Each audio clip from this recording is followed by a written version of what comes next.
Revelation chapter 13, verses 16 through 17 of the King James Version says, "And he causeth all, both small and great, rich and poor, free and bond, to receive a mark in their right hand, or in their foreheads, and that no man might buy or sell, save he that had the mark, or the name of the beast, or the number of his name." There is a great mystery that surrounds the mystical number 666. And this isn't a mystery that came into light only recently, but even in the ancient world. Scholars have endeavored to find out who the mystery man is behind this number. The truth is, till this day, no one knows definitively the meaning of this number or the name of the person behind this number. Greek and Hebrew and Bible scholars over the centuries have been attempting for centuries to unravel the mystery of this name and number. The truth is that if you look at this number long enough and hard enough, this number 666 fit into any name. Although we don't know exactly who the man behind this number is, what we do know about the people alive during this time in the book of Revelation chapter 13, they will undoubtedly know who he is and what the number represents. Now, if we were to ask the majority of people right now if the Antichrist comes with the mark of the beast, or if the time for the mark of the beast comes, will they take the mark? The answer you will hear from most people is no. But the Bible reveals to us that people will indeed take the mark. And there are a number of different reasons why people will take the mark. And within this sermon, we will explore the reasons why. How do you think the devil will place the mark? What approach do you think he will use to get people to collect it? If we want to look at the approach of the devil, we will have to start with the world today. You know, many of us will hear of the mark of the beast, or the fact that people will worship the beast, and what we think is that it will all happen in the distant future, years from now, centuries from now. But that's not true. I would go as far as saying it has already started, but people don't see it yet. We might have not been seeing the mark on people around the world, but are we not seeing what the mark signifies in the world now? The significance of the mark is in the world today, and we are turning a blind eye to it. There are three major ways the devil will do this, and we will expand on the three ways and how they are working in the world today. The three major ways are coercion, deception, and idolatry. Two of these reasons are interlocked together. Idolatry is dependent on deception. No one will go into idolatry except they have been deceived by someone or something. These are the plans of the devil to make people collect the mark. Number one, coercion.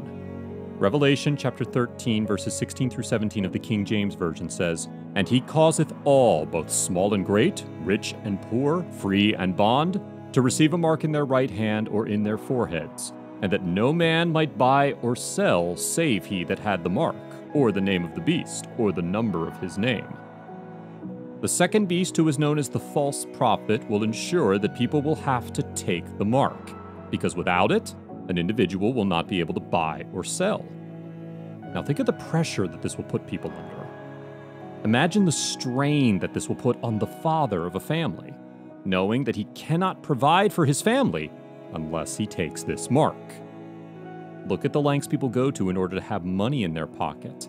People go as far as doing illegal activities such as armed robbery because they don't have money. All this father needs to do is take the mark, and then he can buy and sell again. He will try to hold out, but when he sees a loved one struggling, he will give in.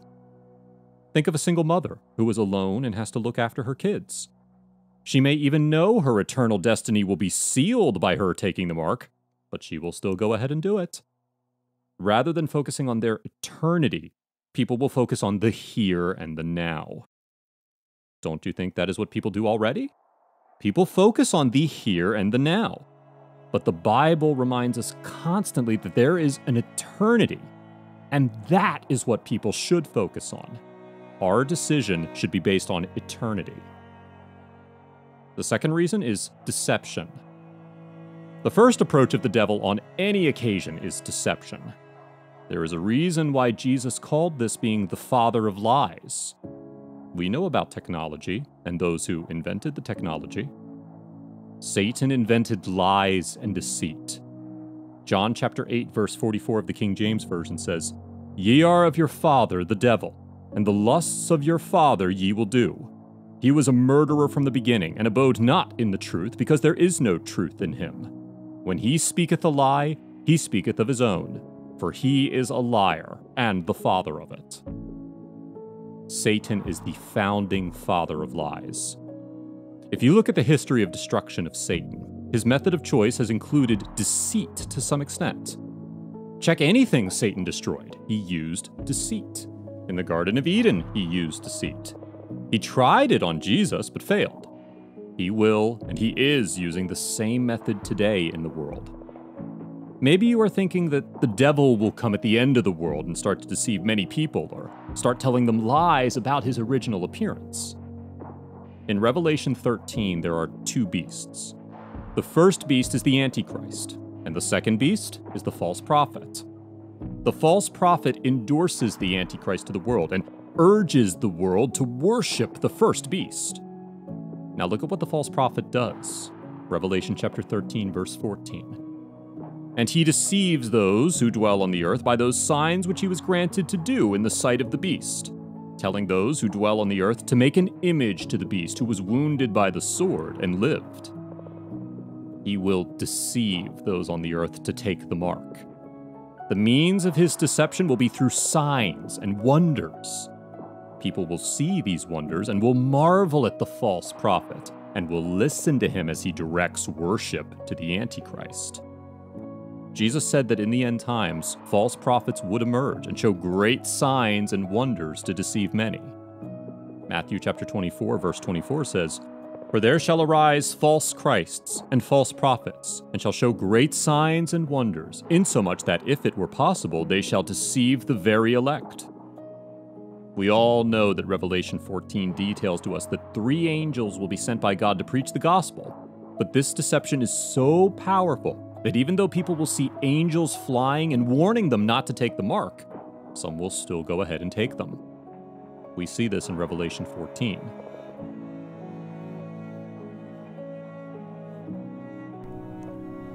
In the book of Revelation, John was able to record the prophecy of 3 angels.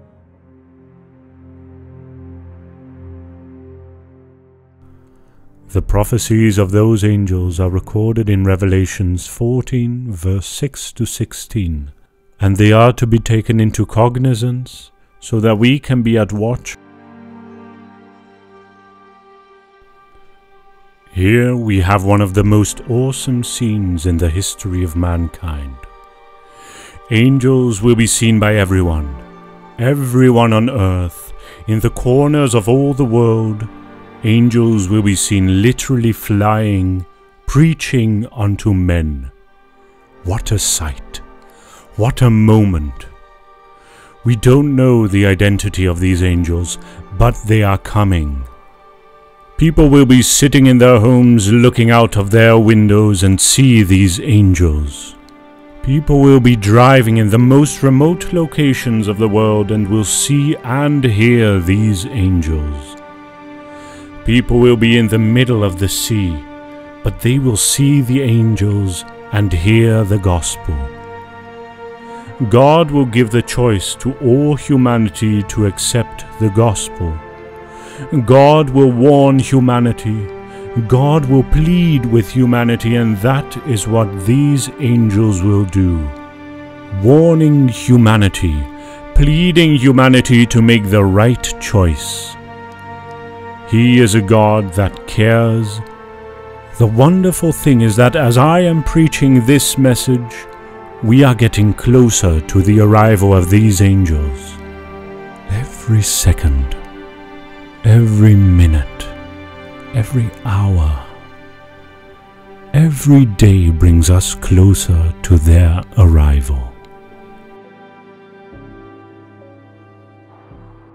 Even though the gospel will be preached by the 144,000 and the 3 angels and the 2 witnesses, the God of this world will still be at work doing what the Bible tells us in 2 Corinthians chapter 4, verse 4, which says, "In whom the God of this world hath blinded the minds of them which believe not, lest the light of the glorious gospel of Christ, who is the image of God, should shine unto them.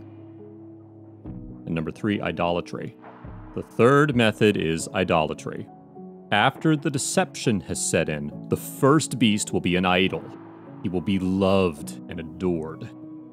Although he is energized by the very power of hell, he is still a man, and people will worship him. The Antichrist's demand for worship will be so extreme, he will set himself up as God. A man will be worshipped. People think this is so far-fetched, but the people of this world already practice worshiping people now. Look at the culture of celebrities, where people place other human beings on a pedestal, where people faint when they see another person, where people scream hysterically when they meet another person. I have even seen people bowing and worshiping a celebrity. This culture has even infiltrated the church. Celebrity pastors are becoming more prominent. People are to love their pastor, but not to worship them. I love my pastor, but I don't worship him. I look after my pastor, but I don't worship him. In all honesty, we live in a culture of idols. Idolatry is whatever you worship. Whatever you put first in your life is an idol. Idolatry will come in when you have been deceived. When you are an idolater, be clear of this: you are not a child of God. I will repeat that. If you are an idolater, you are not a child of God. Don't say you are being judged or you are being condemned. This is not the time to be thinking someone is condemning you. This is a warning, and it is nothing compared to the eternal damnation that will come to every idolater. You may be saying that you are not an idolater, but you love money more than God. Matthew chapter 6, verse 24 of the King James Version says, "No man can serve two masters, for either he will hate the one and love the other, or else he will hold to the one and despise the other. Ye cannot serve God and mammon." We also have it in Luke chapter 16, verse 13 of the King James Version that, "No servant can serve two masters, for either he will hate the one and love the other, or else he will be loyal to the one and despise the other. You cannot serve God and mammon." You must love one and hate the other. You cannot love money more than God and say, you love God. The Antichrist will be idolized, loved, and adored. Some people take the mark because of this, because he is their idol.